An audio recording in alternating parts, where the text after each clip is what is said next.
குளிர்ச்சியான காலை வேளையில் தேவசமத்தில் வந்திருக்கிற யாவரையும் கர்த்தருக்குள் வாழ்த்தி வரவேற்கின்றேன். கண்களை மூடி ஜெபம் செய்வோம். மகா இரக்கமும் கிருபையும் நிறைந்த நல்ல தகப்பனே, அன்பான பிதாவே, உம்முடைய திரு சமூகத்தில் திருப்பாதத்தில் இயேசு கிறிஸ்துவின் வல்லமையுள்ள நாமத்தில் இந்த காலை வேளை ஒப்புக் கொடுத்து செபிக்கிறேன் அப்பா. நிறைவான ஆவியானவரே, நீர் வரும்பொழுது குறைவுகள் மாறும் என்று சொன்னீரே அப்பா. நிறைவே நீர் வரும்படியாக நான் செபிக்கிறேன். நீர் பெருகவும் நான் சிறுகவும் வேண்டும் கர்த்தாவே. பேசுவது நான் அல்ல, நீரே பேசும்படியாக மன்றாடி செபிக்கிறேன் அப்பா. வேதத்தில் உள்ள அதிசயங்களை ஆண்டவரே நாங்கள் காணும்படியாக எங்கள் ஒவ்வொருவருடைய கண்களையும் நீர் திறந்தருளும்படியாக நான் செபிக்கிறேன் அப்பா. எங்கள் ஒவ்வொருவரையும் ஆசீர்வதிங்க ஆண்டவரே. நான் மன்றாடுகிறேன் அப்பா, இந்த வார்த்தை மூலம் ஒவ்வொருவரையும் மறுரூபமாக மாற்றுங்க, ஆசீர்வதிங்க. இயேசு கிறிஸ்துவின் வல்லமுள்ள நாமத்தில் செபிக்கிறேன் என் ஜெபங்களின் நல்ல பிதாவே, ஆமீன். இன்றைய நாளில் தியானத்துக்கு எடுத்துக்கொள்ளப்பட்ட வேத பகுதி புதிய ஏற்பாட்டு புத்தகம் லூக்கா எழுதிய சுவிசேஷம் 23வது அதிகாரம் 34வது வசனத்துக்கு நாங்கள் திருப்பிக் கொள்வோம். லூக்கா எழுதிய சுவிசேஷம் 23ஆம் அதிகாரம் 34வது வசனம். அப்பொழுது இயேசு, பிதாவே, இவர்களுக்கு மன்னியும், தாங்கள் செய்கிறது இன்னதென்று அறியாதிருக்கிறார்களே என்றார். அவருடைய வஸ்திரங்களை அவர்கள் பங்கிட்டு சீட்டு போட்டார்கள். எனக்கு அன்பான சகோதர சகோதரிகளே, ஆண்டவராய் இயேசு கிறிஸ்து தேவனாக இருந்தும் இந்த உலகத்திற்கு மனிதனாக வந்து கல்வாரி சிலுவையிலே அவர் மரித்தார். அந்த கல்வாரி சிலுவையிலே அவர் தொங்கிக் கொண்டிருக்கின்ற அந்த வேளையில் அவர் 7 வார்த்தைகளை பேசினார். அந்த 7 வார்த்தைகள் அவருடைய மரணத்துக்கு முன்னான வார்த்தைகள், உலகத்திலே மிகவும் பெருமதியுள்ள வார்த்தைகள் என்று சொல்லுவார்கள். அதில் ஒரு வார்த்தை தான் பிதாவே, இவர்களுக்கு மன்னியும். அவர் ஆண்டவர், அவர் யாரிடமும் மன்னிப்பு கேட்க வேண்டிய அவசியமே இல்லை. அவர்தான் இந்த வானத்தையும் பூமியையும் எங்களையும் எல்லாவற்றையும் சிருஷ்டித்த சர்வ சிருஷ்டிகர். அப்படியாயின் ஏன் ஆண்டவராய இயேசு கிறிஸ்து பிதாவே, இவர்களுக்கு மன்னியும் என்று சொல்லி மன்னிப்பு கேட்க வேண்டும்? ஏன் மற்றவர்களுக்காக அவர் மன்னிப்பு கேட்க வேணும் என்பதை குறித்து இன்றைய நாளில் நாங்கள் தியானிக்க போகின்றோம். என்னோடு சேர்ந்து திருப்பிக் கொள்ளுங்கள். பழைய ஏற்பாட்டுக்கு நாங்கள் செல்வோம். பழைய ஏற்பாட்டு புத்தகம் ஆதியாகமங்களின் புத்தகம் 2ஆம் அதிகாரம் 16 தொடக்கம் 17 வரையான வசனங்களை நாங்கள் வாசிக்க கேட்போம். தேவனாகிய கர்த்தர் மனுஷனை நோக்கி, நீ தோட்டத்திலுள்ள சகல விருட்சத்தின் கனியையும் புசிக்கவே புசிக்கலாம், ஆனாலும் நன்மை தீமை அறியத்தக்க விருட்சத்தின் கனியை புசிக்க வேண்டாம். அதை நீ புசிக்கும் நாளில் சாகவே சாவா என்று கட்டளையிட்டார். ஆண்டவர் முதலாவது மனிதனை படைத்து அவனுக்கு ஆதாம் என்று பெயரிட்டு அந்த முதல் மனிதனோடு ஆண்டவர் பேசிய வார்த்தை இதுதான். அவர் முதலாவது கொடுத்த கட்டளையிட்டார் என்று வேதம் சொல்கிறது. இந்த கட்டளை தான் என்ன சொல்கிறான்னு சொன்னால், இந்த தோட்டத்தில் இருக்கின்ற எல்லா கனிகளையும் நீ புசிக்கலாம், ஆனால் இந்த ஒரேயொரு கனியை மாத்திரம் நீ புசிக்க வேண்டாம். அதை புசிக்கும் நாளிலே சாகவே சாவா என்று சொல்லி ஆண்டவர் அங்கே சொல்லப்படுகிறது என்று கட்டளையிட்டார். கட்டளை என்பது இதை செய்ய வேண்டாம். இங்கே கொடுக்கப்பட்ட 2 கட்டளைகள். ஒன்று, இருக்க எல்லாவற்றையும் நீ புசிக்க வேண்டும், இதை மாத்திரம் புசிக்க வேண்டாம், செய்ய வேண்டாம், அப்படி என்று சொல்லி ஆண்டவர் ஒரு கட்டளை கொடுக்கிறார். என்ன நடைபெற்றது என்று நாங்கள் தொடர்ந்து பார்ப்போம். அதே ஆதியாகமம் 3ஆம் அதிகாரத்துக்கு நாங்கள் செல்வோம். 3ஆம் அதிகாரம் 6வது வசனத்திற்கு நாங்கள் திருப்பிக் கொள்வோம். அப்பொழுது ஸ்திரீயானவள், அந்த விருட்சம் புசிப்புக்கு நல்லதும் பார்வைக்கு இன்பமும் புத்தியை தெளிவிக்கிறதற்கு இச்சிக்கப்படத்தக்க விருட்சவுமாயிருக்கிறதென்று கண்டு அதன் கனியை பறித்து புசித்து தன் புருஷனுக்கும் கொடுத்தாள். அவனும் புசித்தான். எனக்கு அன்பான சகோதர சகோதரிகளே, ஆண்டவர் நேரடியாகவே ஆதாமோடு பேசுகிறார். ஒரு மனிதன் என்பதால் பக்கத்திலே வச்சு அவனுக்கு சொல்லிக் கொடுக்கிறார். இங்கே நாங்கள் அநேகர் இருப்பதால் இந்த மைக்கில் நாங்கள் பேசுகிறோம். அங்கே இருப்பவர்கள் தூரத்தில் இருக்கிறார்கள், ஒரு 20 மீட்டர் 30 மீட்டர் எல்லாம் இருக்கிறார்கள். ஆனால் முதலாவது மனிதனோடு அருகில் இருந்து பக்கத்திலே வைத்து சொல்லிக் கொடுக்கிறார், இந்த கனியை நீ சாப்பிட வேண்டாம் என்று சொல்லி. ஆனால் இப்பொழுது வாசித்த பகுதியில் என்ன நடைபெற்றது என்று சொன்னால், ஏவாள் அந்த கனியை புசிக்கிறாள். அதுவும் என்ன சொல்றான்னு சொன்னால், மீண்டும் அதை வாசிப்போம். 6வது வசனம். அப்பொழுது ஸ்திரீயானவள், அந்த விருட்சம் புசிப்புக்கு நல்லதும் பார்வைக்கு இன்பமும் புத்தியை தெளிவிக்கிறதற்கு இச்சிக்கப்படத்தக்க விருட்சமுமாய் இருக்கிறதென்று கண்டு அதன் கனியை பறித்து புசித்து தன் புருஷனுக்கும் கொடுத்தாள், அவனும் புசித்தான். ஆண்டவர் சாப்பிட வேண்டாம் என்று சொல்லி கட்டளை கொடுக்கிறார். ஆனால் இங்கே ஏவாள் என்ன செய்கிறான்னு சொன்னால், இது பார்வைக்கு நல்லது, சாப்பிட்றதுக்கு நல்லது, பார்க்க அழகா இருக்கு, சாப்பிட்ட நல்ல டேஸ்ட், இது சாப்பிட்டால் எங்களுக்கு என்ன வரும், புத்தி வரும் என்று சொல்லி ஒரு அறிக்கையும் விட்டு அந்த கனியை தானும் சாப்பிட்டதும் அல்லாமல் தன் கணவருக்கும் புருஷனுக்கும் கொடுக்கிறாள், அவரும் சாப்பிடுகிறார். எனக்கு அன்பான சகோதர சகோதரிகளே, வேதம் சொல்லுகிறது, கட்டளைகளை மீறுவது பாவம். ஆண்டவர் வேண்டாம் என்று சொன்னால் அது வேண்டாம், ஆண்டவர் செய் என்று சொன்னால் கட்டாயம் அதை செய்ய வேண்டும். இங்கே செய்ய வேண்டாம் என்ற கனியை சாப்பிட்டதால் இந்த இடத்தில் தான் என்ன வருகிறது என்று சொன்னால் பாவம் வருகிறது. முதல் பாவம் என்று சொல்வார்கள். முதல் இந்த மனு குலத்திற்கே பாவம் உண்டாகியது. பாவம் வந்த முதலாவது பாயிண்ட், அந்த இடம் இதுதான். இப்பொழுது இவர்களுக்குள்ளே பாவம் வருகிறது. என்ன செய்கிறார்கள் என்று பார்ப்போம். 8வது வசனத்தை வாசியுங்கள். தொடர்ந்து அதே 3ஆம் அதிகாரம் 8வது வசனத்துக்கு திருப்பிக் கொள்வோம். பகலில் குளிர்ச்சியான வேளையிலே தோட்டத்தில் உலாவுகிற தேவனாகிய கர்த்தருடைய சத்தத்தை அவர்கள் கேட்டார்கள். அப்பொழுது ஆதாமும் அவன் மனைவியும் தேவனாகிய கர்த்தருடைய சந்நிதிக்கு விலகி தோட்டத்தின் விருட்சங்களுக்குள்ளே ஒளித்துக் கொண்டார்கள். குளிர்ச்சியான வேளைகள், இவர்கள் ஆண்டவரை ஆராதிக்கின்ற வேளையில், ஒவ்வொரு வேளையிலும் குளிர்ச்சியான வேளையில் அந்த தோட்டத்திலே வந்து ஆண்டவர் நேரடியாக இவர்களோடு பேசிக் கொண்டிருந்தார். ஆண்டவர் வழமையாக குளிர்ச்சியான வேளைகளில், அதிகாலை வேளைகளில் அல்லது குளிர்ச்சியான வேளைகளில், அந்த காலத்தில் எல்லா நேரமும் குளிர்ச்சியாக இருந்த ஒரு காலம், ரைட், ஆண்டவர் ஒவ்வொரு நாளும் இவர்களோடு பேசிக் கொண்டிருந்தார். இப்பொழுது இவர்களுக்குள் பாவம் வந்ததும் என்ன செய்கிறார்கள் என்று பார்த்தீர்கள் என்றால், அவர்கள் தேவனுடைய சந்நிதிக்கு விலகி என்று சொல்லப்படுகிறது, ஒளித்துக் கொண்டார்கள். மீண்டும் அந்த வசனத்தை வாசிப்போம். பகலில் குளிர்ச்சியான வேளையிலே தோட்டத்தில் உலாவுகிற தேவனாகிய கர்த்தருடைய சப்தத்தை அவர்கள் கேட்டார்கள். அப்பொழுது ஆதாமும் அவன் மனைவியும் தேவனாகிய கர்த்தருடைய சந்நிதிக்கு விலகி தோட்டத்தின் விருட்சங்களுக்குள்ளே ஒளித்துக் கொண்டார்கள். இந்த பாவம் வரும் வரைக்கும் இவர்கள் என்ன செய்தார்கள் என்று சொன்னால், குளிர்ச்சியான வேளைகளில் ஆண்டவர் உலாவுகிற ஆண்டவருடைய சத்தத்தை கேட்டதும் ஆண்டவரே என்று சொல்லி அவருக்கு பக்கத்தில் போய் அவருடைய சந்நிதியில் அவரை ஆராதித்துக் கொண்டிருந்தார்கள். ஆண்டவர் சொல்லுவதை கேட்டார்கள். ஆண்டவரை கண்டதும் ஆண்டவரே என்று சொல்லி ஓடினவர்கள், ஆண்டவருடைய சமூகத்துக்கு சென்றவர்கள், ஆண்டவருடைய சந்நிதிக்கு சென்றவர்கள். பாவம் வந்ததும் ஆண்டவருடைய சத்தத்தை கேட்டதும் ஒளிந்து கொள்கிறார்கள், சந்நிதிக்கு விலகி ஒளிந்து கொள்கிறார்கள். ஆண்டவரை கண்டதும் ஆண்டவரை விட்டு ஓடிப்போய் ஒளிந்து கொள்கிறார்கள். பாருங்கள், பாவத்தின் வல்லமை. பாவம் மாத்திரம்தான் தேவனிடத்திலிருந்து எங்களை பிரிக்கக்கூடியது. அந்த அளவு வல்லமையானது பாவம். யோசிச்சு பாருங்கள், பாவம் வந்ததும் என்ன நடைபெறுது என்று சொல்லி ஆண்டவரை தேடி வருகின்றோம், ஆண்டவரை நோக்கி வருகின்றோம், ஆண்டவரை எப்பொழுது பேச வேண்டும் காக்க வேண்டும் என்று வருபவர்கள் பாவம் வந்ததும் ஆண்டவரை விட்டு ஓடி, ஆண்டவருடைய சந்நிதியை விட்டு ஓடி ஒளிந்து கொள்கிறார்கள். தொடர்ந்து என்ன நடைபெறுது என்று பார்ப்போம். வாசியுங்கள். அதே 3ஆம் அதிகாரம் 9 தொடக்கம் 12 வரையான வசனங்கள். அப்பொழுது தேவனாகிய கர்த்தர் ஆதாமை கூப்பிட்டு, நீ எங்கே இருக்கிறாய் என்றார். அதற்கு அவன், நான் தேவரீருடைய சப்தத்தை தோட்டத்திலே கேட்டு நான் நிர்வாணியா இருப்பதினால் பயந்து ஒளித்துக் கொண்டேன் என்றான். அப்பொழுது அவர், நீ நிர்வாணி என்று உனக்கு அறிவித்தவன் யார்?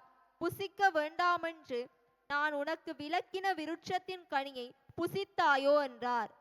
அதற்கு ஆதாம், என்னுடனே இருக்கும்படி தேவரீர் தந்த ஸ்திரீயானவள் அவ்விருட்சத்தின் கனியை எனக்கு கொடுத்தால் நான் புசித்தேன் என்றான்.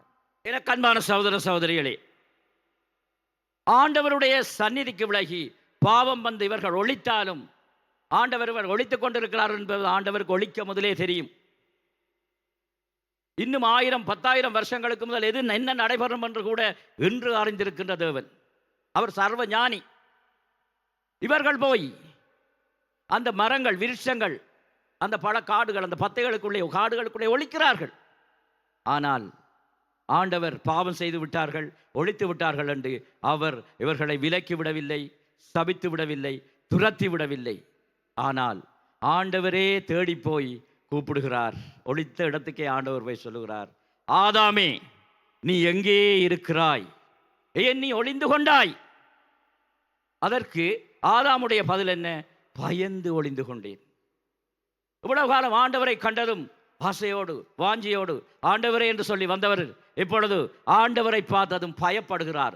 பாவம் வந்ததும் முதலாவது என்ன அடையாளம் என்று சொன்னால் பயம் ஏற்படும். ஆண்டவரை கண்டதும் பயத்திலே ஒளிந்து கொள்கிறார்கள். ஆனால் ஆண்டவர் விடவில்லை. ஆண்டவர் கேட்கிறார், வாசியுங்கள் மீண்டும் அந்த 9 தொடக்கம் 12 வரையான வசனங்களை. அப்பொழுது தேவனாகிய கர்த்தர் ஆதாமை கூப்பிட்டு, நீ எங்கே இருக்கிறாய் என்றார். அதற்கு அவன், நான் தேவரீருடைய சப்தத்தை தோட்டத்திலே கேட்டு நான் நிர்வாணியாயிருப்பதினால் பயந்து ஒளித்து கொண்டேன் என்றான். அப்பொழுது அவர், நீ நிர்வாணி என்று உனக்கு அறிவித்தவன் யார்? புசிக்க வேண்டாம் என்று நான் உனக்கு விலக்கின விருட்சத்தின் கனியை புசித்தாயோ என்றார். அதற்கு ஆதாம், என்னுடனே இருக்கும்படி தேவரீர் தந்த ஸ்திரீயானவள் அவ்விருட்சத்தின் கனியை எனக்கு கொடுத்தால் நான் புசித்தேன் என்றான். அவன் முதலாவது சொல்லுகிற வசனம் என்ன? ஆதாமே எங்கே இருக்கிறாய் என்று சொல்லி ஆண்டவர் கேட்டதும், உங்களுடைய சத்தத்தை கேட்டு தேவரீர், ஆண்டவரே உம்முடைய சத்தத்தை கேட்டதும் நான் பயத்தில் ஒளிந்து கொண்டேன் என்று சொல்லுகிறான். அடுத்த கேள்வி ஆண்டவர் கேட்கிறார், நன்றாக கவனியுங்கள். புசிக்க வேண்டாம் என்று நான் உனக்கு விலக்கிய கனியை புசித்தாயோ? இதுதான் ஆண்டவருடைய கேள்வி. இவன் என்ன சொல்லியிருக்க வேண்டும்? இவன் சொல்லுகின்ற பதிலை பாருங்கள். என்னுடனே இருக்கும்படி தேவரீர் நீங்கள் கொடுத்த ஸ்திரீ அவ்விருட்சத்தின் கனியை எனக்கு கொடுத்தாள், நான் புசித்தேன். ஆண்டவர் கேட்டது என்ன? இந்த கனியை நீ புசித்தாயோ? ஆம் ஆண்டவரே, நீங்கள் புசிக்க வேண்டாம் என்று சொன்னீர்கள், ஆனாலும் நான் புசித்து விட்டேன். நான் பாவம் செய்து விட்டேன். நான் அறிந்தும் அறியாமலும் தெரிந்தும் தெரியாமலும் ஏதோ ஒரு வகையில் அவள் கொடுக்கும் பொழுது மறக்க முடியாது, நான் பாவம் செய்து விட்டேன். என்னை இந்த ஒரு விசை மன்னியுங்கும் என்று ஆண்டவருக்கு முன்னாலே முழங்கால் படியிட்டு கண்ணீரோடு கேட்டிருந்தால் அவர் உடனே அந்த இடத்திலே, ஆண்டவரே இந்த ஒரு விசை மன்னியும், உடனே மன்னித்திருப்பார். ஆனால் இவர் என்ன செய்கிறார் என்று தெரியுமா? ஆண்டவரையும் குற்றம் சாட்டுகிறார், மனைவியையும் குற்றம் சாட்டுகிறார். கவனித்து பாருங்கள். என்னுடனே இருக்கும்படி எனக்காக நீங்க கொடுத்த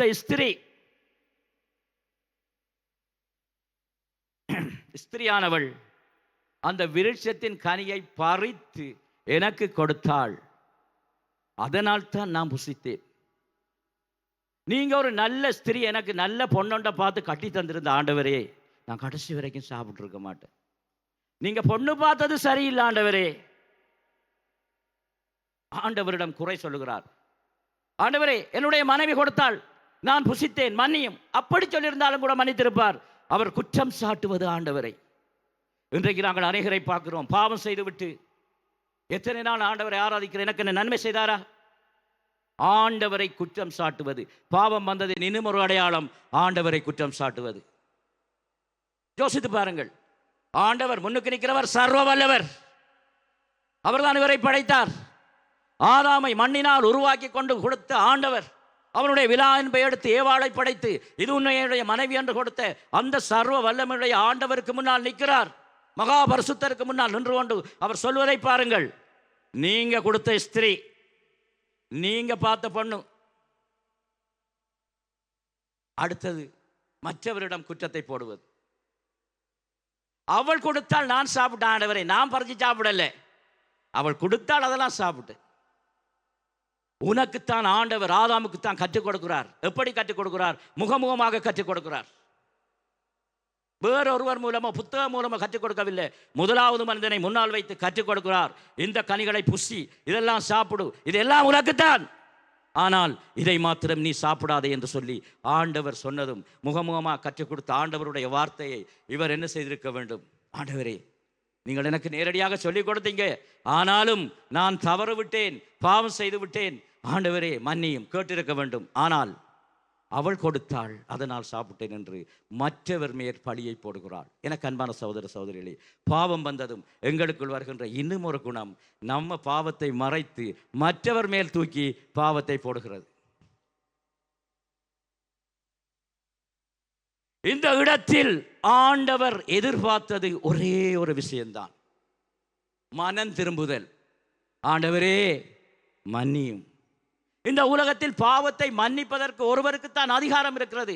அவரே நேரடியாக கேட்கிறார், ஆண்டவரே இந்த ஒரு விஷயம் மன்னியும், ஒரு தரம் மன்னியும். அவர் மன்னிக்கின்ற தேவன். தொடர்ந்து என்ன நடைபெறுகிறது என்று பார்ப்போம். 13வது வசனத்தை வாசியுங்கள். அதே 3வது அதிகாரம் 13வது வசனம். அப்பொழுது தேவனாகிய கர்த்தர் இஸ்ரியை நோக்கி, நீ இப்படி செய்தது என்ன என்றார். இஸ்ரியானவள்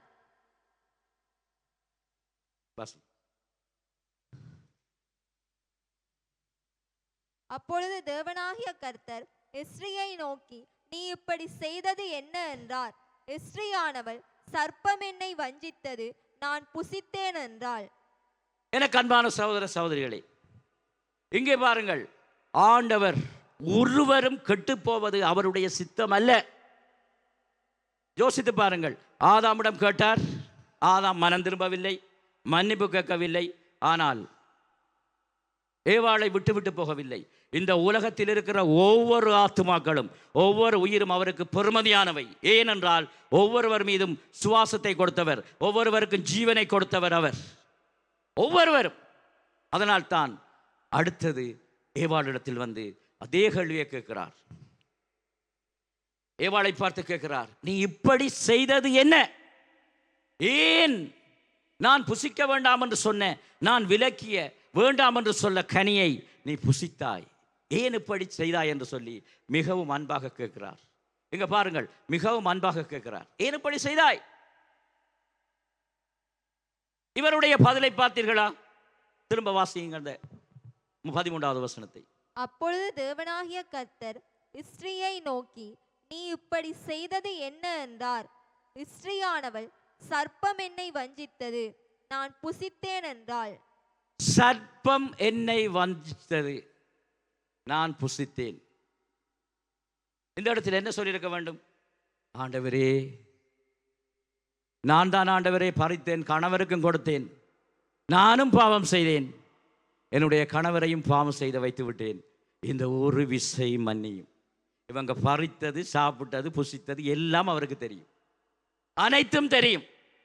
ஆனால் ஆண்டவர் எதிர்பார்த்தது, ஆண்டவரே என்னை மன்னியும்.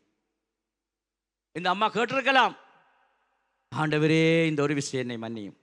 ஆண்டவர் மன்னித்திருப்பார். யோசித்து பாருங்கள்.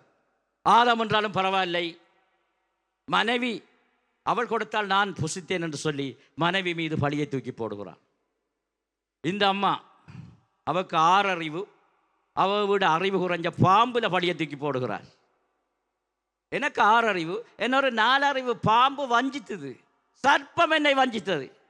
நான் நல்லாள், நான் பிரச்சனை இல்லை, நான் பாவம் செய்யலை, என்னில் எந்த தப்புமே இல்லை. இந்த பாம்பு தான் என்னை என்ன செய்தது? வஞ்சித்தது. பாம்பு வஞ்சிக்குதாம், இவ வஞ்சகத்தில் விழுந்தபடியால் பாவம் செய்தார். யார் மீது பழியை போடுகிறார்? பாம்பின் மீது பழியை போடுகிறார். மனம் திரும்பவில்லை. ஏவாளுக்கு ஒரு நல்ல சந்தர்ப்பத்தை கர்த்தர் கொடுத்தார். ஆண்டவரே, இந்த ஒரு விசை என்னை மன்னியும், நான் பாவம் செய்தேன், நீங்கள் புசிக்க வேண்டாம் என்று சொன்ன அந்த கனியை புசித்து விட்டேன் ஆண்டவரே, ஒரு விசை மன்னிங்க ஆண்டவரே. மன்னித்திருப்பார். இந்த இருவரிடமும் ஆண்டவர் எதிர்பார்த்தது மன்னிப்பு. நீங்கள் அந்த கதையை வாசித்தால் அங்கே பாம்பிடத்தில் ஆண்டவர் மன்னிப்பை எதிர்பார்க்கவில்லை, மனிதரிடம் மாத்திரம்தான் அவர் மன்னிப்பை எதிர்பார்க்கிறவர். முதலாவது பாவம் வந்ததும் பாவத்திலிருந்து மீட்பதற்காக மீட்பரே நேரடியாக மனம் திரும்புவதற்கு நேரடியாக கேட்கிறார். ஆனால் இருவரும் மனம் திரும்பவும் இல்லை, மன்னிப்பு கேட்கவும் இல்லை. மாறாக ஆதாம் ஆண்டவரை குற்றம் சாட்டுகிறார், மனைவியை குற்றம் சாட்டுகிறார். ஏவாள் பரவாயில்லை, ஏவாள் ஆண்டவரை குற்றம் சாட்டவில்லை, நேரடியாக பாம்பையே குற்றம் சாட்டி விட்டு இருவரும் போகிறார்கள். இருவரும் மனம் திரும்பவும் இல்லை, மன்னிப்பு கேட்கவும் இல்லை. மற்றவர்கள் மீது பழியை போட்டுவிட்டு மனம் திரும்பாமல் இருக்கிறார்கள். தொடர்ந்து நாங்கள் வாசிப்போம் என்ன நடைபெறுது என்று சொல்லி என்னோடு சேர்ந்து திருப்பிக் கொள்ளுங்கள். ஆதியாகமம் 3ஆம் அதிகாரம் 15வது வசனம். உனக்கும் ஸ்ரீக்கும் உன் வித்துக்கும் அவள் வித்துக்கும் பகையுண்டாக்குவேன். அவர் உன் தலையை நசுக்குவார், நீ அவர் குதிங்காலை நசுக்குவா என்றார். இந்த வளமையாக நன்றாக கவனியுங்கள். இப்போ நாங்கள் எல்லோரும் வளர்ந்தவர்கள், அறிவானவர்கள். இங்கே யாருமே சண்டே ஸ்கூல் பிள்ளைகள் இல்லை. சண்டே ஸ்கூல் பிள்ளைகள் மிகவும் அறிவானவர்கள். அநேக மிஷனரிகளை பார்த்தீர்கள் என்று சொன்னால் சண்டே ஸ்கூலில் இருந்துதான் உலகம் முழுக்க போய் உலகத்தையே அசைத்தவர்கள் எல்லாம் ஓய்வு நாள் பாடசாலையில் இருந்துதான் உருவாகினார்கள். இந்த கதையை இப்பொழுது நாங்கள் வாசித்த இந்த ஆதாம் ஏவாள் பாவம் செய்த இந்த கனியை புசித்த இதுவரையும் வாசித்த இந்த கதையை ஒரு சண்டே ஸ்கூல் டீச்சர் பிள்ளைகளுக்கு சொல்லி கொடுத்திருக்கிறார். ஒரு சண்டே ஸ்கூல் பையன், நான் நினைக்கிறேன் கிரேட் 3 கிரேட் 5, ஒரு 10 வயசு ஒரு பையன் கேட்டிருக்கிறார், டீச்சர் ஆண்டவர் ஒரு மிஸ்டேக் விட்டுட்டார். எவ்வளவு கேட்டு போட்டு ஆண்டவர் ஒரு தவறு விட்டுட்டார். டீச்சர் கேட்டிருக்கார், என்ன தவறு? இல்லை, இந்த ஆதாமையும் ஏவாளையும் ஆண்டவர் சைனீஸாக படைச்சிருந்தா பாம்பு வந்ததும் வெட்டி சூப் போட்டிருப்பாங்க, அதனால் இந்த உலகத்துக்கு பாவமே வந்திருக்காது என்று சொல்லி இந்த சண்டே ஸ்கூல் பையன் சொன்னார். யோசித்து பாருங்கள், அந்த பையன் யோசிக்கிறது. அந்த அன்றியும் மங்களையும் சைனீஸாக படைச்சிருந்தா பாம்பு வந்ததும் அவங்க சூப் போட்டிருப்பாங்க, பாம்பை வெட்டி சாப்பிட்ருப்பாங்க. ஏன்னா சைனீஸ் பாம்பு சாப்பிட்றவங்க. அப்போ பாம்பை வெட்டி சூப் போட்டு சாப்பிட்ருந்தா பாம்பு வஞ்சிக்கையும் இருக்காது, பாவமும் வந்திருக்காது, நாமெல்லாம் நிம்மதியாக இருந்திருப்போம் என்று சொன்னார். சண்டே ஸ்கூல் கட்டாயம் இருப்புங்க. சண்டே ஸ்கூல் பிள்ளைகள் தான் ஆரம்பத்தில் அத்திவாரம் போடப்படுகிறார்கள். ரைட், நாங்கள் வார்த்தைக்கு வருவோம். 3:15 மீண்டும் வாசியுங்கள். உனக்கும் ஸ்ரீக்கும் உன் வித்துக்கும் அவள் வித்துக்கும் பகையுண்டாக்குவேன். அவர் உன் தலையை நசுக்குவார், நீ அவர் குதிங்காலை நசுக்குவா என்றார். இந்த சம்பவம் ஏதேன் தோட்டத்தில் நடைபெற்றது சொல்லுவார்கள். இது ஒரு நீதிமன்றத்தில் நடைபெற்ற ஒரு விசாரணை மாதிரியான ஒரு சம்பவம் என்றுதான் வேதாராய்ச்சியாளர்கள் சொல்லுவார்கள். ஆண்டவர் சிங்காசனத்திலே இருக்கிறார், ஆண்டவர் முன்னே இருக்கிறார். குற்றவாளி குண்டில் இந்த பகுதியில் இந்த பக்கத்தில் ஆதாம் ஏவாளும், அடுத்தது சாத்தான் சர்ப்பம் இருக்கிறது. அதனால் தான் ஆண்டவர் இதுவரையிலும் விசாரிக்கிறார். இந்த விசாரணையில் மிக அன்பாக ஆண்டவர் கேட்கிறார். ஆதாமை கூப்பிட்டு விசாரிக்கிறார், மனம் திரும்பவில்லை. மற்றவர் மீது பழியை போடுகிறார். ஏவாளை கூப்பிட்டு விசாரிக்கிறார், ஏவாள் மனம் திரும்பவில்லை. ஏவாள் பாம்பின் மீது பழியை போடுகிறாள். இறுதியாக ஆண்டவர் ஒரு தீர்ப்பு சொல்லுகிறார். அதுதான் இது ஆண்டவருடைய தீர்ப்பு. இது இறுதி தீர்ப்பு. உனக்கும் ஸ்திரீக்கும், பாம்பை பார்த்து சொல்லுகிறார், உனக்கும் ஸ்திரீக்கும் உன் வித்துக்கும் அவள் வித்துக்கும் பகையை உண்டாக்குவேன். அவருன் இந்த ஸ்திரீயின் வித்திலே, ஸ்திரீயின் பரம்பரையிலே வருபவர் ஒருவர் வருவார். அவர் உன் தலையை நசுக்குவார், நீ அவருடைய குதிகாலை நசுக்குவாய். தலை என்பது அதிகாரத்தை நசுக்குவார். சாத்தானுடைய இந்த உலகத்தில் ஆளுகை செய்கின்ற எல்லா அதிகாரங்களையும் ஒருவர் வருவார். அவர் உன் தலையை நசுக்குவார், நீ அவருடைய தலையை நசுக்குற அளவுக்கு உனக்கு வல்லமை இல்லை, நீ அவருடைய குதிகாலை நசுக்குவாய். இதுதான் ஆண்டவர் கொடுத்த தீர்ப்பு. அன்றிலிருந்து மனிதனுக்கும் சாத்தானுக்கும் இடையிலே பகை உண்டாகியது. இந்த தீர்ப்பு நன்றாக கவனிங்கள். ஏதேன் தோட்டத்தில் ஆண்டவர் சொல்லிய தீர்ப்பு. திரும்பியும் அதை வாசியுங்கள். உனக்கும் ஸ்ரீக்கும் உன் வித்துக்கும் அவள் வித்துக்கும் பகை உண்டாக்குவேன். அவர் உன் தலையை நசுக்குவார், நீ அவர் குதிங்காலை நசுக்குவா என்றார். எனக்கு அன்பான சகோதர சகோதரிகளே, ஏவாளை பார்த்து சொல்லுகிறார், உன்னுடைய பரம்பரையில் ஒரு வித்து வரும், உன்னுடைய பரம்பரையில் ஒருவரை நான் அனுப்புவேன். அவர்தான் இந்த உலகத்தில் இருக்கிற சாத்தானுடைய அதிகாரங்கள் வல்லமைகளை எல்லாம் நசுக்கி, சாத்தானுடைய தலையை நசுக்கி, சாத்தானுடைய அதிகாரத்தை கருத்திலே எடுப்பார் என்று சொல்லி ஆண்டவர் சொல்லுகிறார். இது சொல்லப்பட்டு கிட்டத்தட்ட 2500 வருஷங்களுக்கு பிறகு, ஏனென்றால் இந்த ஆதாமை வாழ்ற சரித்திரம் எங்கேயுமே இல்லை, கிட்டத்தட்ட 3000 வருஷங்கள் கிட்ட இந்த தீர்க்க தரிசனம் நிறைவேறுகிறது. எனக்கு அன்பான சகோதர சகோதரிகளே, ஏதேன் தோட்டத்தில் ஆண்டவர் இப்பொழுது வாசிக்கப்பட்ட 3ஆம் அதிகாரம் 15வது வசனம்தான் வேதாகமத்தில் இருக்கிற முதலாவது தீர்க்க தரிசனம். வேதத்தில் உள்ள தீர்க்க தரிசனங்கள் சொன்ன நேரத்தில், சொன்ன நிமிடத்தில் துல்லியமாக நடைபெறும். இதுவரையில் இந்த வேதாகமத்தில் இந்த தீர்க்க தரிசனங்கள் எதுவும் நிறைவேறாமல் இருந்ததே இல்லை. இதுதான் வேதத்தில் சொல்லப்பட்ட முதலாவது தீர்க்க தரிசனம். என்ன தீர்க்க தரிசனம்? உன் வித்துக்கும் அவள் வித்துக்கும் பகையை உண்டாக்குவேன், அவர் உன் தலையை நசுக்குவார், நீ அவர் குதிகாலை நசுக்குவார். இது சொல்லப்பட்டு 2500-3000 வருஷங்களுக்கு பிறகுதான் இந்த தீர்க்க தரிசனம் நிறைவேறியது. ஆனாலும் இந்த தீர்க்க தரிசனத்தை ஆண்டவர், இது நடைபெற்றது, இதன் பிறகு ஆதாம் ஏவாளை என்ன செய்தார் என்று சொன்னால் துரத்தி விட்டார். தண்டனையாதான் ஏதேன் தோட்டத்தை விட்டு வெளியேற்றி பட்டயத்தை வைத்து தோட்டத்தை பார்க்காதபடி ஆண்டவர் அவர்களுக்கு தண்டனையை கொடுத்து துரத்தி விட்டார். மனம் திரும்பவில்லை, மன்னிப்பு கேட்கவில்லை, பாவ மன்னிப்பை பெறவில்லை. அதனால் அவர்கள் போய்விட்டார்கள். இப்பொழுது இந்த தீர்க்க தரிசனம் நிறைவேறுவதற்கு எத்தனையோ 1000 வருஷங்கள், 2500-3000 வருஷங்கள் போகிறது. ஆனாலும் ஆண்டவர், நன்றாக கவனிங்கள், வேதாகமத்தில் ஆண்டவர் ஒரு தீர்க்க தரிசனத்தை கொடுத்தார் என்றால் அந்த தீர்க்க தரிசனத்தை இடையிலே காலத்துக்கு காலம் வேறு தீர்க்கதரிசிகளை எழுப்பி அந்த தீர்க்க தரிசனத்தை ஆண்டவர் ஞாபகப்படுத்துவார் அல்லது உறுதிப்படுத்துவார், அல்லது விரைவில் இந்த தீர்க்க தரிசனம் நிறைவேற இருக்கிறது என்பதை ஆண்டவர் ஞாபகப்படுத்துவார். என கண்பான சகோதர சகோதரிகளே, இந்த தீர்க்க தரிசனம் நிறைவேறுவதற்கு கிட்டத்தட்ட 680 ஆண்டுகள், 650 என்று சில பேர் சொல்லுவார்கள், 650 6ஆம் நூற்றாண்டுகள், 650 700 வருஷங்களுக்கு முதல் இந்த தீர்க்க தரிசனம் நிறைவேறுவதற்கு முதலேயே ஏசாயா என்கின்ற ஒரு தீர்க்கதரிசியை ஆண்டவர் எழுப்பி இந்த ஆதியாகமம் 3ஆம் அதிகாரம் 15ஆம் வசனத்தில் சொல்லப்பட்ட உன் வித்துக்கும் அவள் வித்துக்கும் பகையை உண்டாக்குவேன், அவரும் தலையை நசுக்குவார், நீ அவர் குதிகாலை நசுக்குவார் என்று சொல்லி ஆண்டவர் சொன்ன முதலாவது தீர்க்க தரிசனம், முதலாவது தீர்ப்பு, ஆண்டவர் சொன்ன அந்த தீர்ப்பு, அந்த தீர்க்க தரிசனம் நிறைவேறப் போகிறது, விரைவில் நிறைவேறப் போகிறது, இன்னும் சில நூற்றாண்டுகளில் நிறைவேறப் போகிறது என்பதை ஏசாயா என்கின்ற தீர்க்கதரிசியை கொண்டு ஆண்டவர் சொல்லுகிறார். ஏசாயா தீர்க்கதரிசி 2-3 இடங்களில் சொல்லப்படுகிறது. நாங்கள் வாசிப்போம், என்னோடு சேர்ந்து திருப்பிக் கொள்ளுங்கள். ஏசாயா 9ஆம் அதிகாரம் 6வது வசனத்துக்கு திருப்பிக் கொள்வோம். நமக்கொரு பாலகன் பிறந்தார், நமக்கொரு குமாரன் கொடுக்கப்பட்டார், கர்த்தத்துவம் அவர் தோளின் மேல் இருக்கும், அவர் நாமம் அதிசயமானவர், ஆலோசனை கர்த்தா, வல்லமையுள்ள தேவன், நித்திய பிதா, சமாதான பிரபு என்னப்படும். இது சொல்லப்பட்டு கிட்டத்தட்ட 680 வருஷங்கள், 650 வருஷங்களுக்கு பிறகு இது நிறைவேறுகிறது. ஏசாயா தீர்க்கதரிசி இந்த தீர்க்க தரிசனத்தை உரைக்கின்ற பொழுது, சொல்லுகின்ற பொழுது இது நடைபெறவில்லை.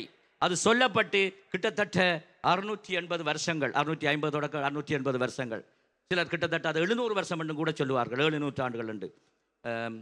அத்தனை வருஷங்களுக்கு பிறகுதான் இந்த தீர்க்க தரிசனம் நிறைவேறுகிறது. ஆனால் இந்த வாசிக்கப்பட்ட வேத பகுதியை சற்று அவதானியுங்கள், அதில் என்ன சொல்லப்பட்டிருக்கிறது. மீண்டும் அதை வாசிப்போம். ஏசாயா 9:6. நமக்கொரு பாலகன் பிறந்தார், நமக்கொரு குமாரன் கொடுக்கப்பட்டார், கர்த்தத்துவம் அவர் தோளின் மேல் இருக்கும், அவர் நாமம் அதிசயமானவர்,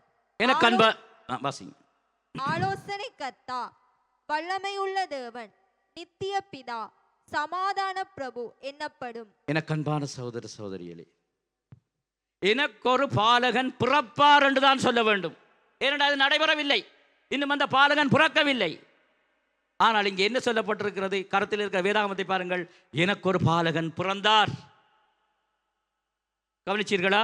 நமக்கு ஒரு பாலகன் பிறந்தார். ஏற்கனவே பிறந்து விட்டார். நமக்கு ஒரு குமாரன் நமக்கு ஒரு குமாரனை பிதா கொடுப்பார் என்று சொல்லவில்லை, கொடுக்கப்பட்டார். நன்றாக கவனியுங்கள். நாங்கள் எழுதுவென்றால் நாங்கள் சொல்லுவதா சொல்லுவோம், இன்னும் 700 வருஷங்களுக்கு பிறகு, இன்னும் சில வருடங்களுக்கு பிறகு ஒரு குமாரன் பிறப்பார், ஒரு குமாரன் கொடுக்கப்படுவார். அதுதான் நடந்தது. ஆனால் வேதம் ஒரு விசித்திரமானது, வேதம் ஒரு ஆச்சரியமானது. ஏன்? இது ஃபியூச்சர் டென்ஸையும் பாஸ்ட் டென்ஸையும் சேர்த்து எழுதப்பட்டிருக்கிறது. இறந்த காலத்தையும் நிகழ்காலத்தையும் ஒரே வசனத்தில் கொடுக்கப்பட்டிருக்கிறது. உண்மையில் பிறக்கப் போகிறார், ஆனால் பிறந்தார். ஏன்? இந்த உலகத்தை உருவாக்கும் முன்னே இந்த உலகத்தை உருவாக்கியவரே அவர்தான், ஆண்டவராய் இயேசு கிறிஸ்து அவர்தான். சிருஷ்டிப்பில் ஆதியாகமம் 1ஆம் அதிகாரத்திலே வானத்தையும் பூமியையும் அண்ட சராசரங்களையும் படைக்கின்ற வேளையிலேயே, மனிதனை படைக்கின்ற வேளையிலேயே பிதா, குமாரன், பரிசுத்தாவியானவர் மூவரும் இருக்கிறார்கள். இயேசு கிறிஸ்து இந்த உலகத்தை படைத்தார். உலக தோற்றத்திற்கு முன்னமே அடிக்கப்பட்ட ஆட்டுக்குட்டி, உலகம் உருவாக முதலே அவர் இருக்கிறார். அதனால் தான் சொல்லப்படுகிறது அவர் பிறந்தார், அவர் ஏற்கனவே இருக்கிறார். ஹல்லேலூயா! எங்கே உற்சாகமாக கரங்களை தட்டி கர்த்தருடைய நாமத்தை மகிமைப்படுத்துவோம். இந்த ஒரு வசனத்தை நன்றாக கவனியுங்கள். இன்றைக்கு அநேகர் இது தெரியாமல் கிறிஸ்துமஸ் வந்த உடனே சின்ன ஒரு டோலை கொண்டு வச்சு 2 நெருப்பட்டியை வச்சுட்டு, ஏற்கனவே இருக்கிறவர் அவர்தான் வரப்போகிறார். இந்த ஆதியாகமம் 3ஆம் அதிகாரம் 15வது வசனத்தில் சொல்லப்பட்ட தலையை நசுக்க போகிறவர் அவர் தேவன். அவர் ஏற்கனவே இருக்கிறார், பிறந்தார், ஏற்கனவே இருக்கிறார், அவர் ஏற்கனவே கொடுக்கப்பட்டு விட்டார். அவரே இந்த மனுக்குலகத்தின் பாவத்தை தீர்ப்பதற்கு வரப்போகிறார். அதனால் தான் சொல்லப்படுகிறது, நமக்கு ஒரு பாலகன் பிறந்தார், நமக்கு ஒரு குமாரன் கொடுக்கப்பட்டார், கர்த்தத்துவம் அவர் தோளின் மேல் இருக்கும். கர்த்தாதி கர்த்தர், அவர் நாமம் அதிசயமானவர், ஆலோசனை கர்த்தா, வல்லமையுள்ள தேவன், நித்திய பிதா. பிதாவே குமாரனாக இந்த உலகத்திற்கு வரப்போகிறார். அதுதான் பிதா தம்முடைய ஒரே பேரான குமாரனை இந்த உலகத்துக்கு கொடுத்தார். சமாதான பிறவு. எனக்கு அன்பான சகோதர சகோதரிகளே, இயேசு கிறிஸ்துவினுடைய பிறப்பை குறித்து அவர் வருவதற்கு கிட்டத்தட்ட 7 நூற்றாண்டுகள் 680 ஆண்டுகளுக்கு முன்பு சொல்லப்படுகிறது. இது எதுவென்றால், ஆதியாகமம் 3ஆம் அதிகாரத்தில் 15வது வசனத்தை நாங்கள் வாசித்தோம். சர்ப்பத்தையும் பார்த்து ஸ்திரியையும் பார்த்து ஆண்டவர் சொல்கிறார், உன் வித்துக்கும் உனக்கும் ஸ்திரீக்கும் பகை உண்டாக்குவேன், உன் வித்துக்கும் அவள் வித்துக்கும் உனக்கும் ஸ்திரீக்கும் பயம் உண்டாக்கும். அந்த ஆண்டவர் சொன்னேன், உன் வித்துக்கும் அவள் வித்துக்கும் பகை உண்டாக்குவேன், உனக்கும் ஸ்திரீக்கும் உன் வித்துக்கும் அவள் வித்துக்கும் பகை உண்டாக்குவேன். ஸ்திரீனுடைய வித்து, ஸ்திரீனுடைய பரம்பரையில் வருகிறது. நீங்கள் மத்தேயு 1ஆம் அதிகாரத்தில் வாசித்தால் 14 42வது பரம்பரை ஆபிரகாமிலிருந்து. ஆபிரகாம் வருவதற்கு முதலே எத்தனையோ பரம்பரை, அத்தனை பரம்பரைகளிலிருந்து தான் இயேசு கிறிஸ்து வருகிறார். எனவே இந்த ஏதேன் தோட்டத்தில் ஆண்டவர் கொடுத்த அந்த நியாய தீர்ப்பு, ஆண்டவர் கொடுத்த முதலாவது தீர்க்க தரிசனம் இன்னும் சில ஆண்டுகளில் நிறைவேறப் போகிறது என்பதை ஏசாயா என்கின்ற ஒரு தீர்க்கதரிசியை கொண்டு மீண்டும் இஸ்ரவேல் ஜனங்களை பலப்படுத்துகிறார். இஸ்ரவேல் ஜனங்கள் எப்பொழுது அவர் வருவார், எப்பொழுது மேசியா வருவார், எப்பொழுது எங்கள் பாவம் மன்னிக்கப்படும் என்று சொல்லி காத்து கொண்டிருக்கின்ற அந்த இஸ்ரவேல் ஜனங்களுக்கு ஏசாயா என்கின்ற ஒரு வல்லமையான தீர்க்கதரிசியை கொண்டு ஆண்டவர் பேசுகிறார். அந்த அத்தனையோ வருஷங்களுக்கு முதல் கொடுக்கப்பட்ட அந்த தீர்க்க தரிசனம் நான் மறக்கவில்லை, அதை நான் நிறைவேற்றப் போகிறேன். இந்த தீர்க்க தரிசனம் நிறைவேறுவதற்கு இன்னும் சில காலங்கள் இருக்கிறது. விரைவிலே அந்த மேசியா, அந்த இரட்சகர் இயேசு கிறிஸ்து இந்த உலகத்திற்கு வருவார் என்று சொல்லி மிகவும் அழகாக ஆண்டவர் ஏசாயாவை கொண்டு இந்த தீர்க்க தரிசனத்தை உரைக்கிறார். இந்த தீர்க்க தரிசனம் உரைக்கப்பட்டிலிருந்து கிட்டத்தட்ட 700 வருஷங்களுக்கு அங்கிருக்கின்ற பெண்கள் எல்லாம் திருமணம் முடிக்காது கன்னியாக இருந்தார்களாம். ஏன்? ஒரு கன்னியின் வயிற்றில் பிறப்பார் என்று என்னிடத்தை சொல்லப்படுகிறது. திருமணம் முடிக்காது, எந்த வயிற்றில் பிறப்பாரா என்று சொல்லி பரிசுத்தமாக அநேக ஸ்திரீகள், கன்னிகள் காத்து கொண்டிருந்தார்களாம். திருமணம் முடிக்காது, ஒருவரை ஒருவர் விரும்பாது பரிசுத்தமாக பார்த்து கொண்டிருக்கார்களாம். அப்படி இருந்த ஆயிரக்கணக்கான லட்சக்கணக்கானவர்களில் ஒருவரை தெரிவு செய்துதான் அவர்தான் கன்னி மரியாள், தேவமாதா. அதெல்லாம் அவருக்கு ஒரு பேர் இருக்கு, ஸ்திரீகளிலே ஆசீர்வதிக்கப்பட்டவர். அப்படி எந்த வயிற்றில் பிறப்பார் என்று சொல்லி பரிசுத்தமாக வாழ்ந்து கொண்டிருந்த அத்தனை லட்சக்கணக்கான கன்னிகள் மத்தியிலே ஒருவரை ஆண்டவர் தெரிவு செய்துதான் இயேசு கிறிஸ்து இந்த உலகத்திற்கு கன்னியின் வயிற்றில் வருகிறார். எனக்கு அன்பான சகோதர சகோதரிகளே, ஆண்டவர் கொடுத்த முதலாவது தீர்க்க தரிசனம் நிறைவேறுவதை மீண்டும் உறுதிப்படுத்துகிறார். இன்னும் நாங்கள் வாசிப்போம், என்னோட சேர்ந்து திருப்பிக் கொள்ளுங்கள். அதே ஏசாயா எழுதிய புத்தகம் 53ஆம் அதிகாரம் 10 தொடக்கம் 12 வரையான வசனங்கள்.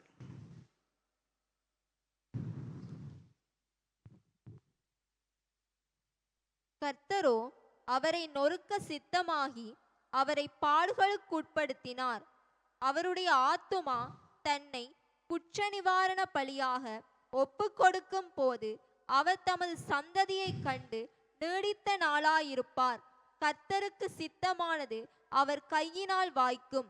அவர் தமது ஆத்தும வருத்தத்தின் பலனை கண்டு திருப்தியாவார். என் தாசனாகிய நீதிபரர் தம்மை பற்றும் அறிவினால் அநேகரை நீதிமான்களாக்குவார். அவர்களுடைய அக்கிரமங்களை தாமே சுமந்து கொள்வார். அவர் தம்முடைய ஆத்துமாவை மரணத்தில் ஊற்றி அக்கிரமக்காரரை ஒருவராக எண்ணப்பட்டு அநேகருடைய பாவத்தை தாமே சுமந்து அக்கிரமக்காரருக்காக வேண்டிக் கொண்டதன் நிமித்தம் அநேகரை அவருக்கு பங்காக கொடுப்பேன். பலவான்களை அவர் தமக்கு கொள்ளையாக பங்கிட்டுக் கொள்வார். எனக்கு அன்பான சகோதர சகோதரிகளே, நாங்கள் இப்பொழுது இதற்கு முதல் வாசித்த ஏசாயா 9ஆம் அதிகாரம் 10வது வசனத்தில் இயேசு கிறிஸ்து, ஸ்திரியின் வித்தில் இயேசு கிறிஸ்து வருவார் என்பதை சொல்லி இருக்கிறது. இங்கே ஏசாயா என்ன சொல்லுகிறார் என்று சொன்னால், அவர் வந்து என்ன செய்ய போகிறார் என்பதை சொல்லுகிறார். அங்கே இயேசு கிறிஸ்துவின் பிறப்பை பற்றி சொல்லியிருக்கிறது. இங்கே இயேசு கிறிஸ்துவின் சிலுவை மரணத்தை பற்றி சொல்லியிருக்கிறது.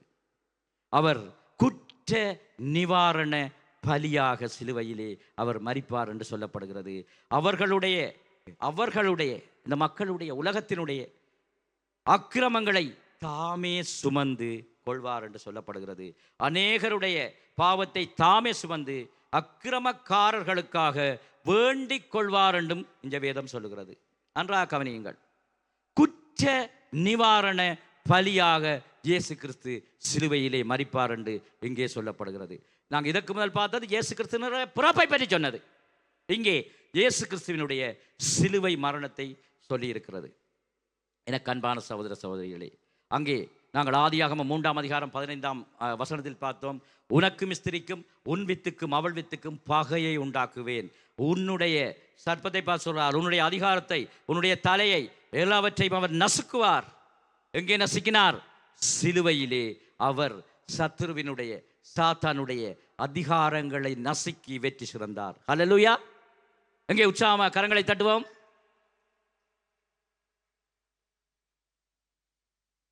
அது எப்படி நிறைவேறப் போகிறது என்பதை ஏசாயா எங்கே சொல்லுகிறார். நீங்கள் மீண்டும் அதை வாசியுங்கள், நன்றாக கவனியுங்கள். அடுத்த காரியத்துக்கு போகும்போது கொஞ்சம் நன்றாக கவனியுங்கள். கர்த்தரோ அவரை நொறுக்க சித்தமாகி அவரை பாடுகளுக்குட்படுத்தினார். அவருடைய ஆத்துமா தன்னை குற்ற நிவாரண பலியாக ஒப்பு கொடுக்கும் போது அவர் தமது சந்ததியை கண்டு நீடித்த நாளாயிருப்பார். கர்த்தருக்கு சித்தமானது அவர் கையினால் வாய்க்கும். அப்படியே இருங்க, 11 வாசிப்போம். ரைட், இங்க பாருங்கள். குற்ற நிவாரண பலியாக சிலுவையிலே அவர் ஒப்பு கொடுப்பார். நன்றாக கவனியுங்கள். மற்றவர் செய்த குற்றத்திற்காக இவர் அந்த கிரயத்தை செலுத்தப் போகின்றார். பழைய ஏற்பாட்டில் அநேக பலிகள் இருக்கிறது. முக்கியமான பலிகள் 5. அதில் ஒன்று பாவ நிவாரண பலி, அடுத்தது குற்ற நிவாரண பலி. பாவ நிவாரண பலி என்பது நாங்கள் தேவனுக்கு எதிராக செய்கின்ற பாவத்திற்கு பாவ நிவாரண பலி செலுத்துகிறது. நாங்கள் மனிதர்களுக்காக மற்றவர்களுக்கு செய்த பாவத்திற்கு எதிராக செய்கிறது குற்ற நிவாரண பலி. இங்கே ஆண்டவர் பாவ நிவாரண பலி செலுத்தவில்லை. ஏனென்றால் அவர் பாவமற்றவர், அவர் தேவன், அவர் பரிசுத்தர்.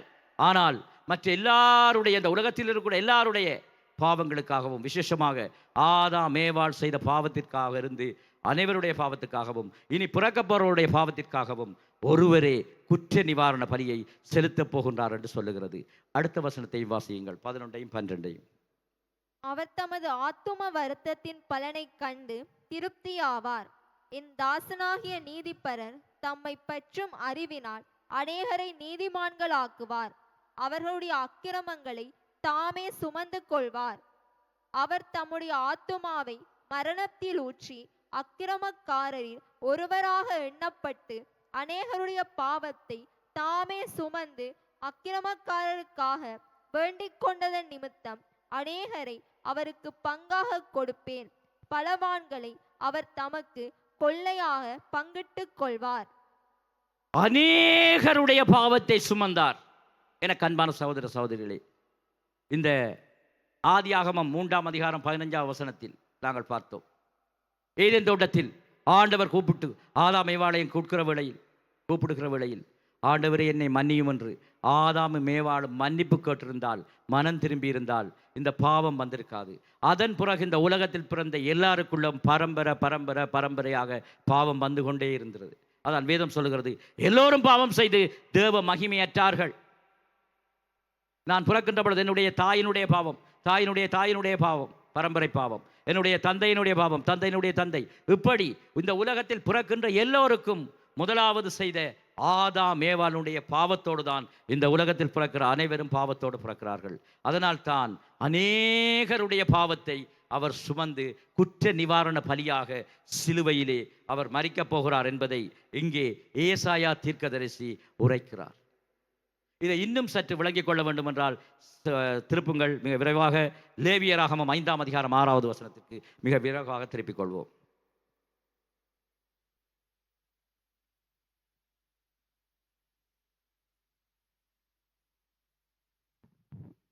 தான் செய்த பாவத்திற்கு பாவ நிவாரண பலியாக ஆடுகளிலாவது வெள்ளாடுகளிலாவது ஒரு பெண் குட்டியை குற்ற நிவாரண பலியாக கர்த்தருடைய சந்நிதியில் கொண்டு வர வேண்டும். அதனாலே ஆசாரியன் அவன் செய்த பாவத்தை குறித்து அவனுக்காக பாவ நிவர்த்தி செய்ய கடவன். ரைட். எனக்கு அன்பான சகோதர சகோதரிகளே, மிக விரைவாக மிக இலகுவாக இந்த குற்ற நிவாரண பலியை உங்களுக்கு சொல்கின்றேன். நன்றாக கவனிங்கள். இயேசு கிறிஸ்து இந்த உலகத்திற்கு வரும் வரை, அந்த முதலாவது தீர்க்க தரிசனம் நிறைவேறும் வரை, சிலுவையிலே அவர் மரிக்கும் வரை பாவ நிவர்த்தி செய்வதற்கு மிருகத்தினுடைய இரத்தம் சிந்தப்பட்டது. மிருகத்தினுடைய இரத்தம் சிந்தப்பட்டது. அதாவது ஒரு ஆட்டை கொண்டு வந்து, அல்லது ஆடு அல்லது புறா ஏதாவது ஒன்று ஆட்டை கொண்டு வந்து, நன்றாக கவனியுங்கள், 2 காரியம். ஒன்று, பலிப்பொருள் ஒரு ஆடாக இருக்குமாக இருந்தால் அதை பரிசுத்தமாக்கி அந்த ஆட்டை வெட்டி அதனுடைய இரத்தத்தை ஆசாரியன் எடுத்து அங்கே பாவ நிவர்த்தி செய்வார். அந்த ஆட்டினுடைய இரத்தம், அந்த மிருகத்தினுடைய இரத்தம் பாவத்தை மன்னிக்கும். ஆண்டவர் ஆசாரியன் ஆட்டினுடைய இரத்தத்தை செலுத்தி அதன் பிறகு ஆசாரியன் தவறு செய்தவருக்காக ஆண்டவரிடத்தில் பரிந்து பேசுவார், பாவ நிவர்த்தி செய்வார். இதுதான் ஆசாரியனுடைய வேலை. அதைத்தான் நீங்கள் இப்ப வாசித்தீர்கள். ஆட்டை கொண்டு வந்து குற்ற நிவாரண பலியாக ஆட்டை வெட்டி ஆடு துடிக்கும். யோசித்து பாருங்கள், ஆசாரியனும் பலி பாவம் செய்தவனும் ஆடும் தான் இருக்கும். ஆட்டை வெட்டுகின்ற பொழுதே இவருக்கு நடுக்கும், துடித்து அந்த ஆடு அல்லது மாடு மரிக்கின்ற வேளையில் இப்படித்தான் நான் பாவம் செய்து துடித்து இறந்திருக்க வேண்டும், ஆனால் எனக்காக இந்த ஆடு மரிக்கிறதே, ஆடு ரத்தம் சிந்துகிறே என்று அவர் பயந்து போய் நடுங்குவார். இவர்கள் இருக்கிற பாவம் ஆட்டுக்குள் செல்வதால் பாவத்தின் சம்பளம் மரணம். ஆடு மரிக்கிறது. ஆடு பரிசுத்தமான ஆடு, பழுதற்ற ஆடு. ஆட்டில் இருக்கிற பரிசுத்தம் இவருக்கு வருவதால் இவர் அந்த குற்ற நிவாரணை பலி செலுத்தியதும் பரிசுத்தமாகி நீதிமானாக வெளியிலே செல்வார். இதற்காக ஆசாரியன் அங்கே உடன்படிக்கைக்கு முன்னாலே கேருபீன்கள் சேராபீன்கள் மத்தியில் இருக்கிற தேவனிடத்தில் பரிந்து பேசி, ஆண்டவரே இவருடைய பாவத்தை மன்னியும் என்று ஆசாரியன் பரிந்து பேசியதும் பாவம் மன்னிக்கப்படும். இதுதான் சிலுவையிலே நடக்கிறது. சிலுவையிலே என்ன செய்கிறார்? அவரே ஆடாக, அவரே பலிப்பொருளாக அவரே தொங்குகிறார். இப்ப இங்கே ஆட்டுக்கு பதிலாக ஆண்டவரே குற்ற நிவாரண பலியாக தொங்குகிறார். இங்கே ஆசாரியன் இல்லை, ஆசாரியனும் அவரே. பிரதான ஆசாரியன் செய்கின்ற அதே வேலையை அவரே என்ன செய்கிறார் என்று சொன்னார், அவரே ஆடாக பலியாகி இரத்தத்தை சிந்துகிறார். அவரே பிதாவிடத்தில் மன்னிப்பு கேட்கிறார். எனக்கு அன்பான சகோதர சகோதரிகளே, அங்கே அதுவரைக்கும் செலுத்தப்பட்டு வந்த அந்த ஆட்டினுடைய இரத்தத்திற்கு பதிலாக பரிசுத்த தேவனே இரத்தம் சிந்துகிறார். அங்கே ஆசாரியன் பரிந்து பேசி பாவ நிவர்த்தி செய்வதற்காக ஆண்டவரே இந்த உலகத்திற்கு எல்லாருக்காகவும் குற்ற நிவாரண பலியாக அந்த பாவ நிவர்த்தி செய்கிறார். இன்னும் ஒரு வசனத்தை வாசித்து நாங்கள் கடந்து செல்வோம். யோவான் எழுதிய சுவிசேஷம் 1ஆம் அதிகாரம் 29வது வசனம்.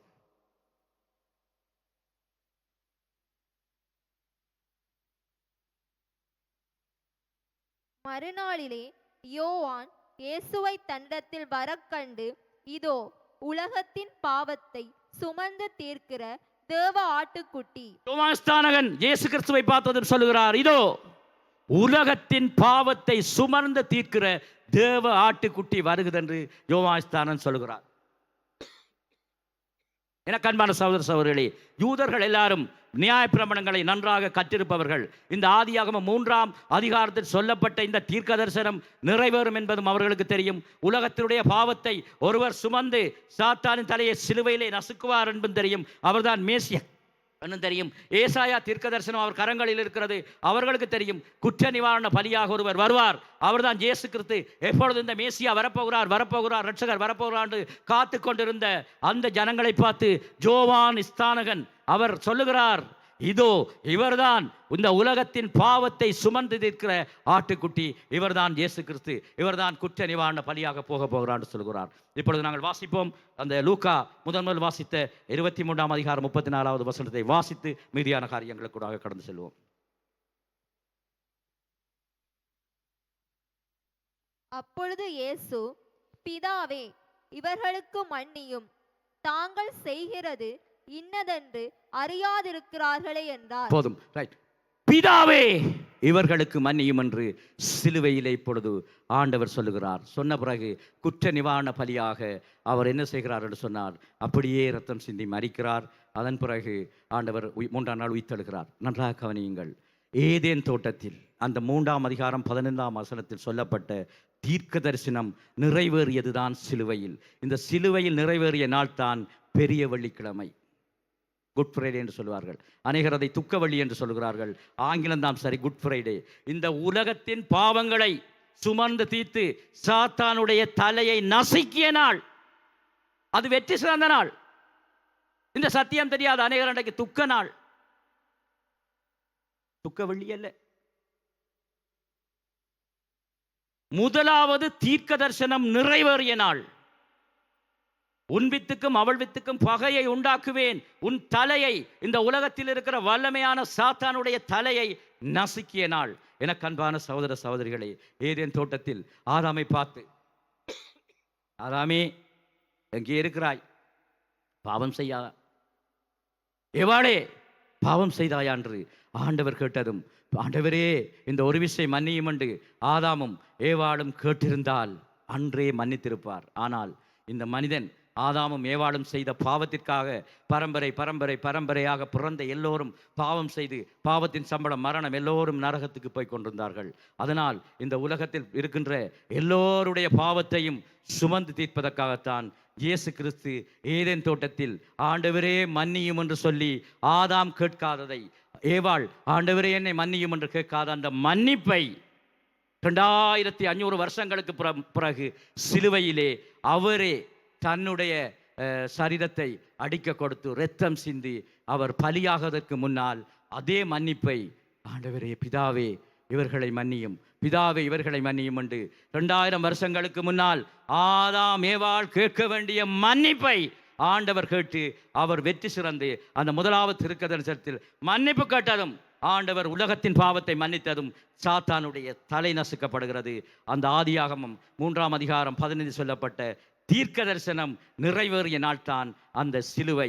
அதுதான் அந்த சிலுவையில் நடந்தது. அதனால் தான் 7 வார்த்தைகளும் ஏதேன் தோட்டத்தில் நடைபெற்ற வார்த்தைகள் தான். இதில் ஒரு வார்த்தை தான், பிதாவே இவர்களை மன்னியும், பிதாவே இவர்களை மன்னியும் என்று ஆண்டவர் கேட்டு ஆதாம் ஏவாள் மன்னிக்காது அதிலிருந்து இந்த 2500 வருஷங்களுக்கு பிறந்த எல்லோருடைய பாவங்களையும், அதன் பிறகு இச்சை வரைக்கும் ஆண்டவருடைய வருகை வரைக்கும் பிறக்கப் போகின்றவர்கள் நாங்கள் எல்லோருடைய உலகத்தின் பாவங்களையும் ஒரே பலியிலே ஆண்டவர் என்ன செய்தார் என்று சொன்னால், பாவ மன்னிப்பு கேட்டு பிதாவே இவர்களை மன்னியும் என்று சொல்லி ஆண்டவர் கேட்டு அவரே பிரதான ஆசிரியராக அவரே குற்ற நிவாரண பலியாக ஒப்பு கொடுத்த நாள் தான் அந்த நாள். எனக்கு அன்பான சகோதர சகோதரிகளே, பிதாவே இவர்களை மன்னியும் என்று ஆண்டவரே கேட்டிருக்கிறார். இதனால் இந்த உலகத்தில் இருக்கின்ற எத்தனையோ ஜனங்கள் தங்களுக்கு தெரியாமல் இப்பொழுது பாவம் செய்து கொண்டிருக்கிறார்கள். ஆண்டவருடைய கிருபை, நாங்கள் மீட்கப்பட்டிருக்கிறோம். ஏன் மீட்கப்பட்டிருக்கிறோம்? மற்றவர்களுக்கு போய் பிதாவே இவர்களை மன்னியும் என்று சிலுவையிலே இயேசு கிறிஸ்து எல்லாருக்காக மன்னிப்பு கட்டுவிட்டார். அவர் அந்த பலியை செலுத்தி விட்டார். நீங்கள் பாவத்தில் இருக்க வேண்டவில்லை.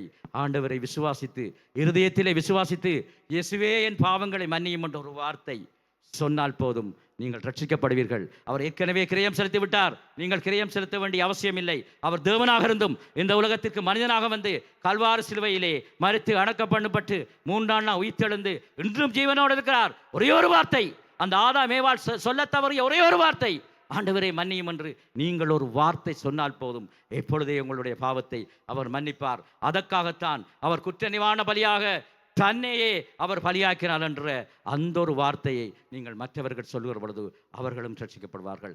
இதற்காகத்தான் ஆண்டவர் எங்களை அழைத்திருக்கிறார். இதற்காகத்தான் எதிர்பார்க்கிறார். நாங்கள் யாவரும் தேவ சமூகத்தில் எழுந்திருப்போம், கண்களை மூடுவோம், கரங்களை பரத்துக்கிறாக உயர்த்துவோம்.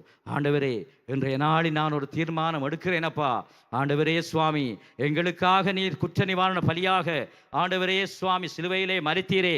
ஆண்டவரே, அந்த ஆதாம் விட்ட அந்த தவறை, ஏவாள் விட்ட தவறை ஆண்டவரே நிவர்த்தி செய்ய நீர் பெரியொரு கிரயத்தை செலுத்தினீரே. உம்முடைய ஜீவனை கொடுத்து எங்கள் ஜீவனை மீட்டீரே அப்பா. நாங்கள் ஆண்டவரே அப்பா, நீர் ஜீவனை கொடுத்தீர், ஆனால் எங்களிடம் நீர் ஜீவனை கேட்கவில்லை அப்பா. நீர் ஜீவனை கொடுத்ததை, அந்த சிலுவையிலே மரித்ததை அப்பா, நீர் பிதாவே இவர்களை மன்னியும் என்ற அந்த ஒரு வார்த்தையை நாங்கள் போய் மற்றவர்களுக்கு சொல்லுகிறோம் ஆண்டவரே என்று சொல்லி தீர்மானம் எடுப்பவர்கள் கண்களை மூடி கரத்தை பரத்துக்கு நேராக உயர்த்துவோமா? இன்றைய நாளோ தீர்மானம் எடுப்போமா? வருகின்ற மாதத்தில் அந்த பெரிய வெள்ளியை உலகம் முழுவதுமே அனுஷ்டிக்க காத்திருக்கிற நாளில் நாங்கள் இப்பொழுது தீர்மானம் எடுப்போம். ஹல்லேலூயா, ஹல்லேலூயா. இந்த பாடல் பாடப்படுகின்ற வேளையில் நாங்கள் ஒப்பு கொடுப்போமா? ஒப்பு கொடுப்போமா? காலம் சீக்கிரமாக இருக்கிறது, கர்த்தருடைய வருகை சீக்கிரமாக இருக்கிறது. சமயம் வாய்த்தாலும் வாய்க்காவிட்டாலும் ஆண்டவரே பிதாவே இவர்களை மன்னியும் என்று எனக்காக, இந்த தேசத்திற்கு ஜனங்களுக்காக நீர் சொன்ன வார்த்தையை நான் சொல்லுவேன். ஆண்டவரே, நீர் பிதாவே மன்னியும் என்று சொன்னீரே அப்பா. அந்த ஒரு வார்த்தையை இந்த ஜனங்கள் கேட்டால், இந்த நீர்கொழும்பு பட்டணத்தில் இருக்கிற 1.5 லட்சத்துக்கு மேற்பட்ட ஆண்டவரே வழக்கைக்கும் முடக்கைக்கும் வித்தியாசம் தெரியாத எத்தனையோ ஜனங்கள் அணிந்து கொண்டு போகிறார்களே அப்பா. பிதாவே இவர்களை மன்னியும், பிதாவே இவர்களை மன்னியும் என்று நீ சொன்ன வார்த்தையை நாங்கள் சொல்லுவோம். ஆண்டவரே, ஆதாமே வாழ்விட்ட தவறை நாங்கள் விட மாட்டோம் அப்பா. நாங்கள் மன்னிப்பு கேட்போம் அப்பா. மற்றவர்களையும் மன்னிப்பதற்காக உம்முடைய கிருபாதார பலியை நாங்கள் மற்றவர்களுக்கு சொல்லுவோம். ஹல்லேலூயா, ஹல்லேலூயா, ஹல்லேலூயா. இந்த பாடல் பாடுகின்ற வேளையில் எங்களை ஒப்பு கொடுப்போமா? நன்றி சொல்லுகிறோம், நன்றி சொல்லுகிறோம், துதிக்கிறோம் அப்பா, துதிக்கிறோம் அப்பா, நன்றி சொல்லுகிறோம். ஓ நன்றி அப்பா, நன்றி அப்பா, நன்றி அப்பா. ஹல்லேலூயா. ஒவ்வொருவரையும் தொடுவீராக சுவாமி. ஒரு சுவிசேஷ வரத்தை கொடுப்பீராகப்பா. சுவிசேஷ ஆவியை ஊற்றுவீராகப்பா. ஒவ்வொருவர் மீதும் ஒரு புதிய அபிஷேகம், புதிய வல்லமை கடந்து வருவதாக நன்றி சொல்லுகிறோம், நன்றி சொல்லுகிறோம். ஹல்லேலூயா. தர்மையான இந்த காலை பொழுதிலே கர்த்தர் இயேசு கிறிஸ்து எங்களுக்காக தம்மையை பலியாக்காமல் இருந்திருந்தா இன்னைக்கு நாங்கள் ரட்சிக்கப்பட்டிருக்க மாட்டோம். அது மாத்திரமல்லாமல் நாங்கள் காணுகின்றோம், அவருக்குரிய அந்த இருதயம், மன்னிக்கிற அந்த இருதயம் எங்களுக்கும் இருக்க வேண்டும். மற்றவர்கள் மன்னிக்கப்பட வேண்டும் என்கிற அந்த ஆவியை, மற்றவர்கள் ரட்சிக்கப்பட வேண்டும் என்கிற அந்த ஆவியை நாங்கள் தேவனிடத்தில் கேட்போம். இந்த வேளையில் எங்களை ஒப்புக் கொடுத்து, இந்த வேளையிலே நாங்கள் ஒவ்வொருவரும் எங்களுடைய கண்களை மூடி எங்களுடைய தலைகளை நாங்கள் தேவனுக்கு முன்பதாக உயர்த்தி, கரங்களை உயர்த்தி ஆண்டவருக்கு எங்களை ஒப்புக் கொடுப்போம். ஆண்டவரே, நீங்க எங்களுக்காக பலியானீங்களே ஆண்டவரே, கர்த்தாவே அப்பா, உமக்கு நன்றி என்று நாங்கள் சொல்லுவோமா இந்த காலை பொழுதிலே. ஹல்லேலூயா. ஸ்தோத்திரம் ஆண்டவரே, ஸ்தோத்திரம் ஆண்டவரே, நன்றி ஆண்டவரே.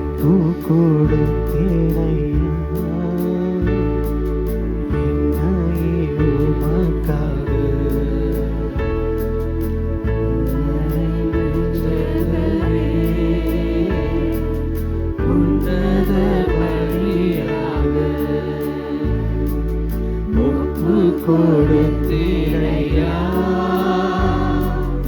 உன்னையே எனக்காக, உலகின் இரட்சகரே உன்னத பலியாக எங்களை வாழ வைக்க சிலுவையில் தொங்கினீ.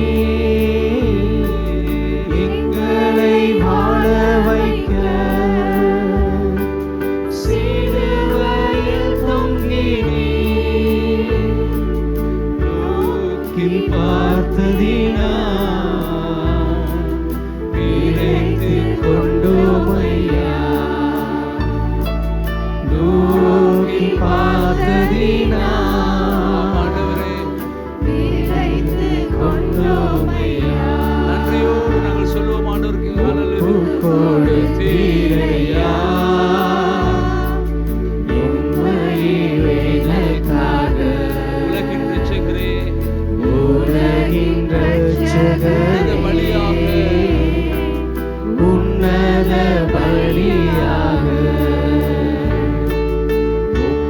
கொடுத்தீரையா.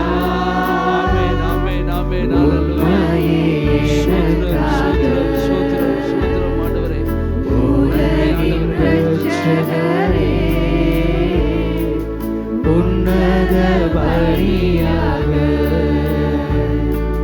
நித்திய ஜீவன் பெற நீதிமானாய் மாற நீதிமானாய் மாற